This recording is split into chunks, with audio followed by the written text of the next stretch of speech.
benvenuti in questo spazio dedicato alla gestione del cane in casa. Con noi c'è Lilla, che è un cane meticcio di 8 anni. Quando adottiamo un cane, la nostra casa diventa anche la sua dimora. Il cane è un animale sociale e preferisce dividere con noi un monolocale piuttosto che avere a disposizione un grande parco. Inoltre è un animale abituato a vivere in gruppo e ha bisogno di collaborare. Quindi, più che impartire ordini, è opportuno fargli fare tante più cose possibili insieme alla famiglia. Vivere con un cane significa riconoscere la sua diversità e soggettività. Il nostro cane non è né nostro figlio, né un giocattolo, né il nostro partner, né una base sicura per noi. Il cane non è un oggetto, ma un soggetto con sentimenti e bisogni. È importante fargli vivere più relazioni possibili, quindi non solo con noi, ma ampliare all'esterno il più possibile con altri cani, altre persone e con grande pazienza e costanza insegnare più cose possibili al nostro cane. Più cose facciamo insieme, quindi sia giochi che attività di collaborazione, più il nostro cane sarà equilibrato e in grado di affrontare le situazioni più diverse. L'adozione deve avvenire dopo i primi 2 mesi di vita, perché è importante che il cane viva questi primi 2 mesi nella cucciolata.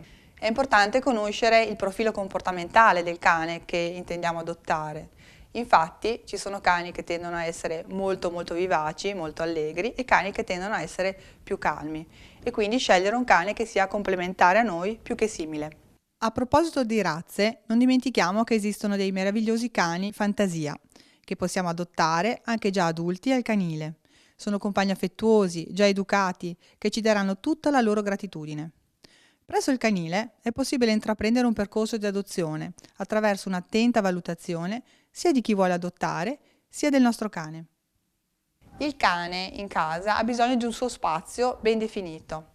La sua cuccia dovremo posizionarla in un posto tranquillo, lontano da punti di passaggio. Possiamo utilizzare sopra la cuccia una copertina che verrà utilizzata come isola da asporto quando usciremo di casa. Lilla, andiamo! Facciamo vedere la copertina. Può essere di stoffa, può essere un tappetino, può essere un asciugamano dimensionato alla taglia del nostro cane che porteremo via con noi ogni volta che usciamo di casa. All'inizio mostreremo la copertina al nostro cane e gliela faremo annusare.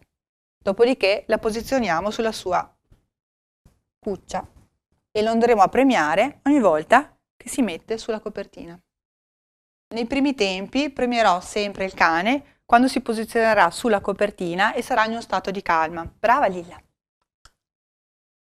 Poi un po' alla volta la copertina rimarrà il suo posto di tranquillità e di riposo e non andrò mai a disturbare il cane mentre è sulla copertina. Con l'aiuto di Lilla vi mostrerò come dare da mangiare al vostro cane. All'ora del pasto prepariamo insieme al nostro cane la ciotola. Vieni Lilla, guarda qua, facciamo vedere.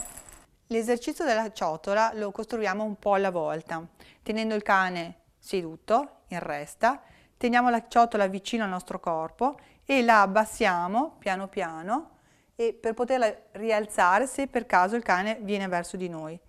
Viceversa la abbassiamo sempre di più e gli do il via solo quando io mi sarò allontanata dalla ciotola. Il Doggy Zen è un esercizio che favorisce la calma e la centripetazione del cane, cioè educa il cane a rivolgere l'attenzione verso di noi quando vuole ottenere qualcosa. Teniamo un bocconcino profumato nel palmo della mano ben chiusa. Il cane sentirà il profumo e tenterà di raggiungere il bocconcino. Non riuscendoci, ci guarderà e a quel punto noi lo premieremo aprendo la mano e dandogli a disposizione il bocconcino. La gestione degli accessi è un momento importante nell'educazione del nostro cane. Prima di uscire daremo il seduto al nostro cane. Seduta Lilla? Seduta. Il resta, apriamo la porta e la chiudiamo se lei si avvicina. Resta. Vai, andiamo.